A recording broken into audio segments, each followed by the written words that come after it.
festival of Purim is considered by many to be the most festive of all Jewish festivals. Purim is a day that commemorates the historic event with Queen Esther and Mordechai and their victory over the evil Haman. In many congregations, the celebration of Purim is accompanied by noise-making during the reading of the Megillah in the name of Haman, the wearing of costumes and fancy dress, and a generally boisterous atmosphere.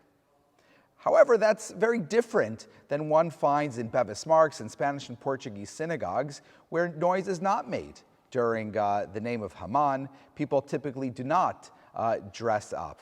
And the question is why exactly is it so different in the Spanish and Portuguese community? Now, it could be that this has to do with the general, shall we say, approach within Spanish and Portuguese communities towards the level of decorum and dignity afforded to a service, and the sense that interruptions during the reading of a biblical scroll is simply inappropriate.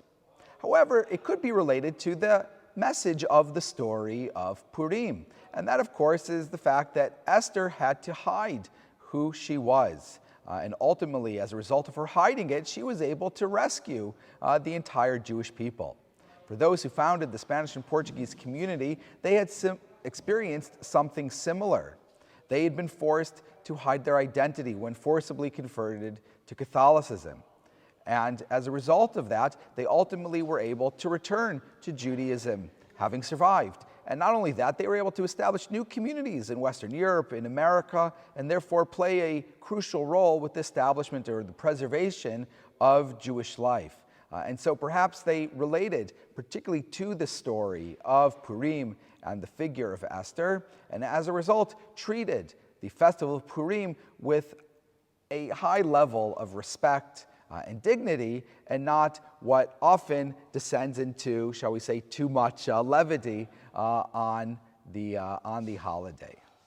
Be that as it may, the reading of the Megillah is unique within the Spanish and Portuguese, even in terms of the melody which is used. The melody for the Kriya, for the reading, does not follow the ta'amim, the cantillation notes of the Megillah, as one does during the reading of the Torah or Haftarot, but instead has almost a fixed melody that simply repeats from verse to verse and simply adjusts depending on the length of each verse. And so in that way it is, shall we say, somewhat different, even in terms of the style of that reading.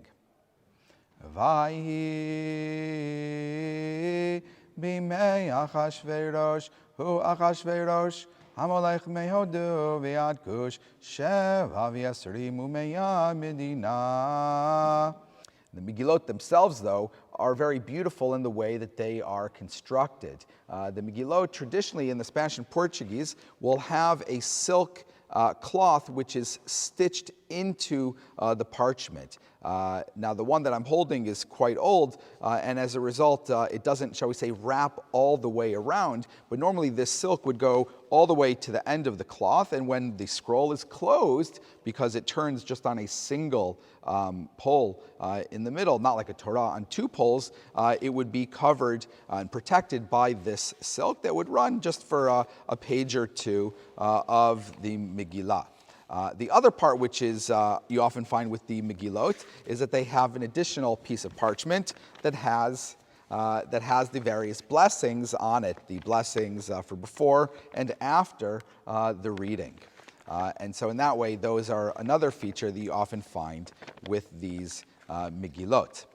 What you also find is what you find in many other Megillot, is that you sometimes have the word Hamelech, the king, at the head of each column, shall we say, a reference to the fact that despite the fact that God's name does not appear in the Megillah, the notion of king, shall we say, of God as king, really does appear throughout if one reads just below the surface or between the lines.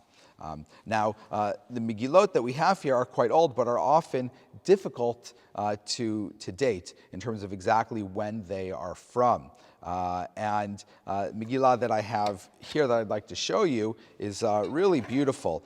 This Megillah is probably the one that's in really the best shape because it's been in this canister, and it has beautiful ivory handle and with a beautiful green cloth, which matches really well with the color of the ivory. Again, it has that additional page that comes out with the blessings of the Megillah, and then beautiful large text for the Megillah itself.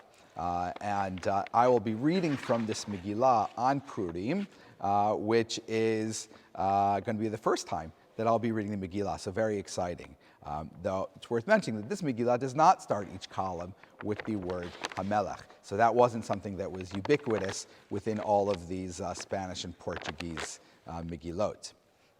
I do have, however, one more Megillah that I'd like to share with you, and that's because this Megillah is quite old. You can see it also has an ivory crown on top, but this one actually can be dated, at least to some extent, and that's because it has a inscription at the very beginning that says the following. It says, "Presented to Samuel Elias Daniels by his cousin, Mr. Wolf Benjamins, in Suriname on the 20th of August, 1843. So it's nearly 200 years old and incredibly has survived. Now, how exactly it made its way to London, I'm not exactly sure. I don't know the exact story of the individuals that are mentioned here, if one of them relocated to London at some point, but it has found its way into our collection here at Bevis Marks. Again, you can see that the silk has really frayed and is coming off. It does have the additional page here with the blessings. But perhaps because of its age, or perhaps because it originated in Suriname, the text is really in quite poor condition. Also does not have HaMelech at the beginning of each column. And so this is not an ideal one to be used, but is a beautiful, shall we say, representation of the kinds of scrolls one would have found in the Spanish and Portuguese, the extent to which they decorated and really celebrated the Megillah in an albeit different way than you find within other communities in the style that they read with the noise making and so forth, but quite a lot of care and celebration into Megillah, perhaps again showing that it was a deeply valued story and respected and honored and treated with this high level of dignity.